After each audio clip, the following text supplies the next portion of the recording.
సంగారెడ్డిలో అమిత్ షా వ్యాఖ్యలకు నిరసనగా మాజీ MLA Jaggareddy rally TPCC working president Jaggareddy comments పార్లమెంటులో స్పీకర్ సాక్షిగా అమిత్ షా అంబేద్కర్ని అవమానించారు. అంబేద్కర్ రాసిన రాజ్యాంగ దేశ ప్రజలకు రక్షణ కవచం. అమిత్ షా మాటల్ని ప్రధాని మోదీ అభివర్ణించారని సమర్థించారు. అందుకే రాహుల్ గాంధీ అమిత్ షా వ్యాఖ్యలపై నిరసనగా పోరాటం చేస్తున్నారు. రాహుల్ గాంధీ పార్లమెంటు లోపలికి రానివ్వకుండా బీజేపీ కుట్ర పన్ని కేసులు పెట్టారు. రాహుల్ గాంధీకి భయపడే బీజేపీ కేసులు పెట్టిందని నిరసన కార్యక్రమం ఆగదు. అమిత్ షా క్షమాపణలు చెప్పే వరకు పోరాటం కొనసాగుతూ ఉంటుంది. జవహర్లాల్ క్యాబినెట్లో అంబేద్కర్ రాజ్యాంగం రాశారు. గాంధీ కుటుంబం చరిత్ర చాలా గొప్పది. వాళ్ళది త్యాగాల కుటుంబం. దళితుని పార్టీ అధ్యక్షుని చేసిన చరిత్ర కాంగ్రెస్ పార్టీ. అమిత్ షా మోదీ దేశ ప్రజలకు క్షమాపణ చెప్పేంత వరకు ఈ పోరాటం ఆగదు.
ఇక్కడ కావాలి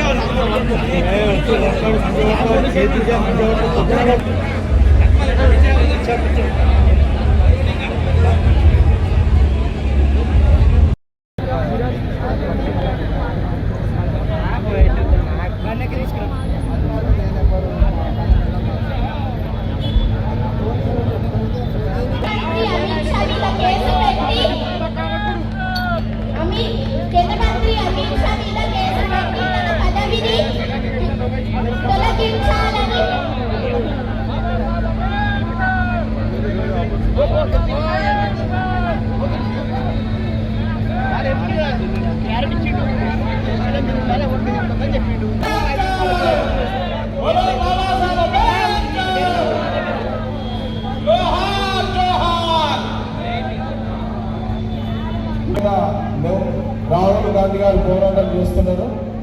మళ్ళీ మనకి ఏపీకి వచ్చిన పెద్ద సంఖ్యలో నిరసన జరిపే కార్యక్రమము తప్పకుండా ఉంటుందనే విషయాన్ని మన కాంగ్రెస్ పార్టీ నాయకులకు కార్యకర్తలకు అందరికీ కూడా ఈ సందర్భం తెలియజేస్తూ ఈ కార్యక్రమాన్ని ఇద్దరితో ముగిస్తూ ఉన్నాము. మళ్ళీ మనందరం కలుసుకునే పార్లమెంటు సాక్షిగా గత 3 రోజుల కిందట 4 రోజుల కిందట పార్లమెంటు సాక్షిగా Amit Shah home minister speaker ఎంపీల సాక్షిగా పార్లమెంట్లో అనుచిత వ్యాఖ్యలు రాజ్యాంగ నేత బిఆర్ అంబేద్కర్ గారిని కించపరిచే విధంగా వారు మాట్లాడిన దాన్ని తీవ్రంగా రాహుల్ గాంధీ గారు ప్రతిపక్ష నాయకుడు కాంగ్రెస్ పార్టీ ఇది తప్పుగా మాట్లాడినావు బిఆర్ అంబేద్కర్ గారి గురించి వారు గలం విప్పినప్పుడు అమిత్ షా గారు ఏం మాట్లాడాలో అర్థం కాని పరిస్థితులలో ఈరోజు పార్లమెంటు నడుస్తున్నది. ఈరోజు దేశంలో ఆ రోజు జవహర్లాల్ నెహ్రూ గారు ప్రధానమంత్రిగా ఉన్నప్పుడు మొదటి ప్రధానిగా అయినప్పుడు ఈ దేశంలో అనేక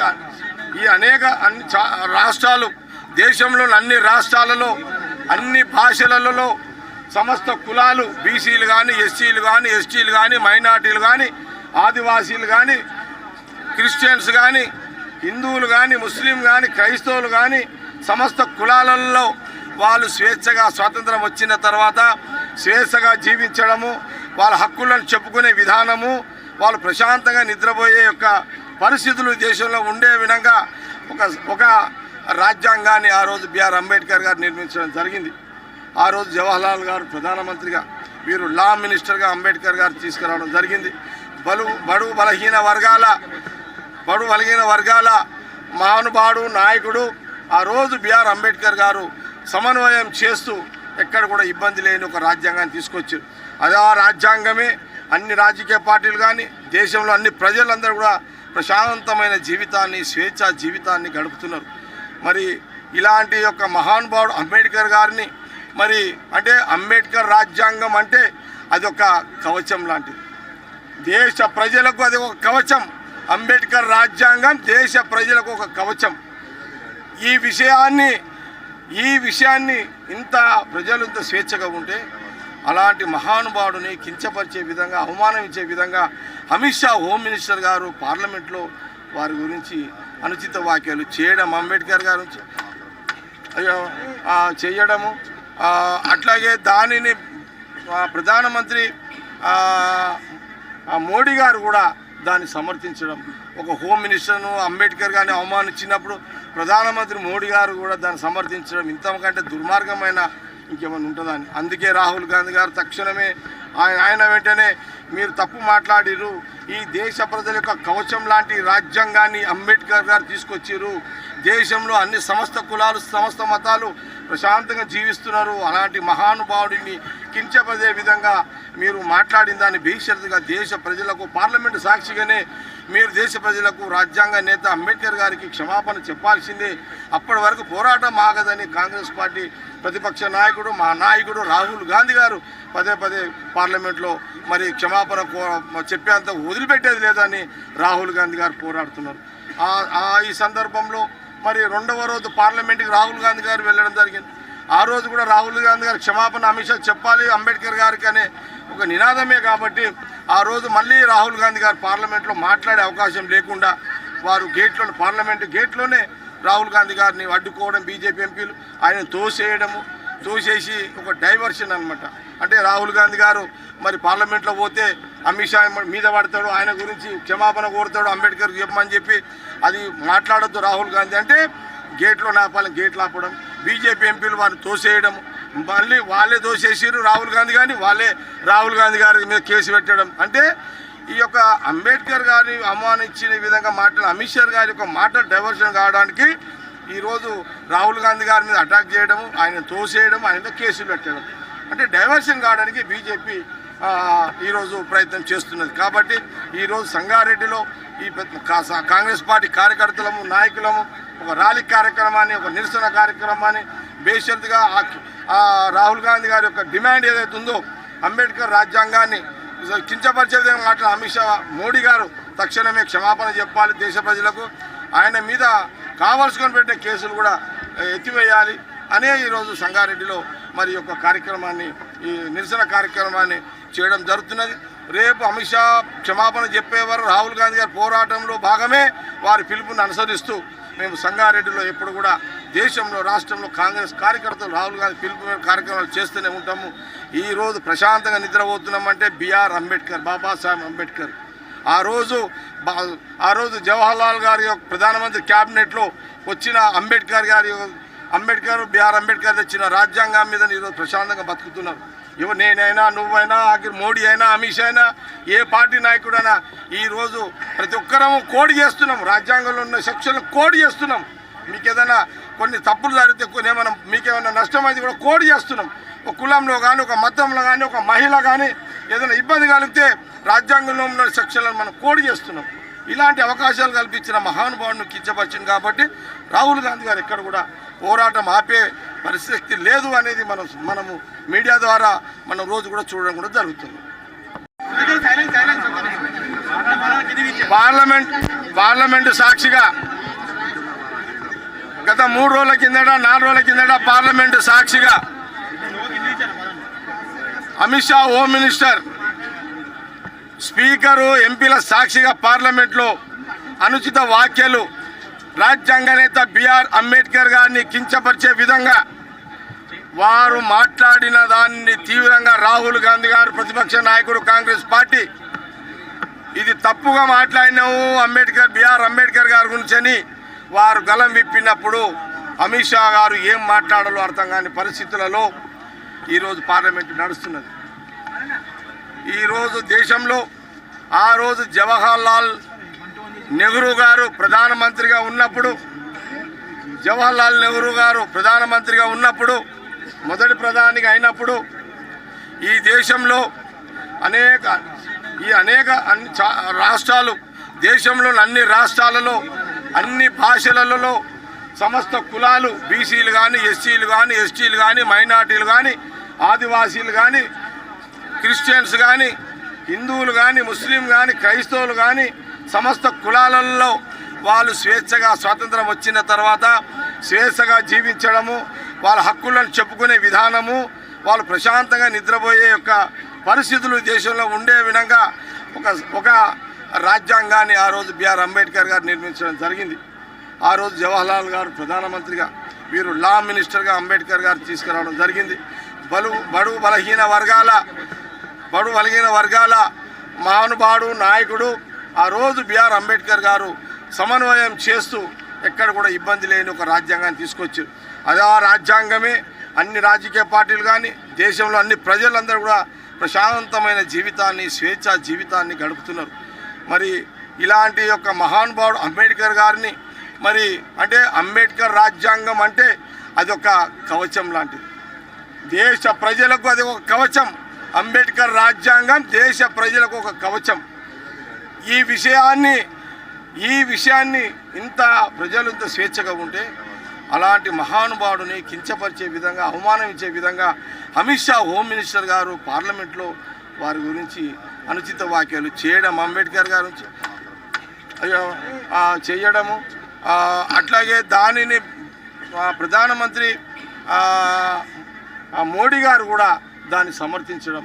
ఒక హోమ్ మినిస్టర్ను అంబేద్కర్ గారిని అవమానించినప్పుడు ప్రధానమంత్రి మోడీ గారు కూడా దాన్ని సమర్థించడం ఇంతకంటే దుర్మార్గమైన ఇంకేమైనా ఉంటుందని. అందుకే రాహుల్ గాంధీ గారు తక్షణమే ఆయన వెంటనే మీరు తప్పు మాట్లాడిరు, ఈ దేశ ప్రజల యొక్క కవచం లాంటి రాజ్యాంగాన్ని అంబేద్కర్ గారు తీసుకొచ్చారు, దేశంలో అన్ని సమస్త కులాలు సమస్త మతాలు ప్రశాంతంగా జీవిస్తున్నారు, అలాంటి మహానుభావుడిని కించపరిచే విధంగా మీరు మాట్లాడిన దాన్ని బేషరతుగా దేశ ప్రజలకు పార్లమెంటు సాక్షిగానే మీరు దేశ ప్రజలకు రాజ్యాంగ నేత అంబేద్కర్ గారికి క్షమాపణ చెప్పాల్సిందే, అప్పటి వరకు పోరాటం ఆగదని కాంగ్రెస్ పార్టీ ప్రతిపక్ష నాయకుడు మా నాయకుడు రాహుల్ గాంధీ గారు పదే పార్లమెంట్లో మరి క్షమాపణ చెప్పేంత వదిలిపెట్టేది లేదని రాహుల్ గాంధీ గారు పోరాడుతున్నారు. ఈ సందర్భంలో మరి 2వ రోజు పార్లమెంట్కి రాహుల్ గాంధీ గారు వెళ్ళడం జరిగింది. ఆ రోజు కూడా రాహుల్ గాంధీ గారు క్షమాపణ అమిత్ షా చెప్పాలి అంబేద్కర్ గారికి అనే ఒక నినాదమే కాబట్టి ఆ రోజు మళ్ళీ రాహుల్ గాంధీ గారు పార్లమెంట్లో మాట్లాడే అవకాశం లేకుండా వారు పార్లమెంటు గేట్లోనే రాహుల్ గాంధీ గారిని అడ్డుకోవడం, బీజేపీ ఎంపీలు ఆయన తోసేసి ఒక డైవర్షన్ అనమాట. అంటే రాహుల్ గాంధీ గారు మరి పార్లమెంట్లో పోతే అమిత్ షా మీద పడతాడు, ఆయన గురించి క్షమాపణ కోరుతాడు, అంబేద్కర్ చెప్పమని చెప్పి అది మాట్లాడొద్దు రాహుల్ గాంధీ అంటే గేట్లో నాపాలని గేట్లు ఆపడం, బీజేపీ ఎంపీలు వారిని తోసేయడం, మళ్ళీ వాళ్ళే తోసేసారు రాహుల్ గాంధీ గారిని, వాళ్ళే రాహుల్ గాంధీ గారి మీద కేసు పెట్టడం. అంటే ఈ యొక్క అంబేద్కర్ గారిని అవమానించిన విధంగా మాట్లాడిన అమిత్ షా గారి యొక్క మాటలు డైవర్షన్ కావడానికి ఈరోజు రాహుల్ గాంధీ గారి మీద అటాక్ చేయడము, ఆయన తోసేయడం, ఆయన మీద కేసులు పెట్టడం, అంటే డైవర్షన్ కావడానికి బీజేపీ ఈరోజు ప్రయత్నం చేస్తున్నది. కాబట్టి ఈరోజు సంగారెడ్డిలో ఈ కాంగ్రెస్ పార్టీ కార్యకర్తలము నాయకులము ఒక ర్యాలీ కార్యక్రమాన్ని, ఒక నిరసన కార్యక్రమాన్ని బేషరతుగా రాహుల్ గాంధీ గారి యొక్క డిమాండ్ ఏదైతే ఉందో అంబేద్కర్ రాజ్యాంగాన్ని కించపరిచే విధంగా మాట్లాడిన అమిత్ షా మోడీ గారు తక్షణమే క్షమాపణ చెప్పాలి దేశ ప్రజలకు. ఆయన మీద కావాల్సుకొని పెట్టిన కేసులు కూడా ఎత్తివేయాలి అనే ఈరోజు సంగారెడ్డిలో మరి యొక్క కార్యక్రమాన్ని, ఈ నిరసన కార్యక్రమాన్ని చేయడం జరుగుతున్నది. రేపు అమిత్ షా క్షమాపణ చెప్పేవారు రాహుల్ గాంధీ గారి పోరాటంలో భాగమే వారి పిలుపుని అనుసరిస్తూ మేము సంగారెడ్డిలో ఎప్పుడు కూడా దేశంలో, రాష్ట్రంలో కాంగ్రెస్ కార్యకర్తలు రాహుల్ గాంధీ పిలుపు మీద కార్యక్రమాలు చేస్తూనే ఉంటాము. ఈరోజు ప్రశాంతంగా నిద్రపోతున్నామంటే బిఆర్ అంబేద్కర్, బాబాసాహెబ్ అంబేద్కర్ ఆ రోజు జవహర్లాల్ గారి ప్రధానమంత్రి క్యాబినెట్లో వచ్చిన అంబేద్కర్ బిఆర్ అంబేద్కర్ తెచ్చిన రాజ్యాంగం మీద ఈరోజు ప్రశాంతంగా బతుకుతున్నారు. నేనైనా, నువ్వైనా, మోడీ అయినా, అమిత్ షా అయినా, ఏ పార్టీ నాయకుడైనా ఈరోజు ప్రతి ఒక్కరము కోడ్ చేస్తున్నాం. రాజ్యాంగంలో ఉన్న సెక్షన్లు కోడ్ చేస్తున్నాం. మీకు ఏదైనా కొన్ని తప్పులు జరిగితే మీకేమైనా నష్టం అయితే కూడా కోడ్ చేస్తున్నాం. ఒక కులంలో కానీ, ఒక మతంలో కానీ, ఒక మహిళ కానీ ఏదైనా ఇబ్బంది కలిగితే రాజ్యాంగంలో ఉన్న సెక్షన్లను మనం కోడ్ చేస్తున్నాం. ఇలాంటి అవకాశాలు కల్పించిన మహానుభావుడిని కించపరిచింది కాబట్టి రాహుల్ గాంధీ గారు ఎక్కడ కూడా పోరాటం ఆపే పరిస్థితి లేదు అనేది మనము మీడియా ద్వారా మనం రోజు కూడా చూడడం కూడా జరుగుతుంది.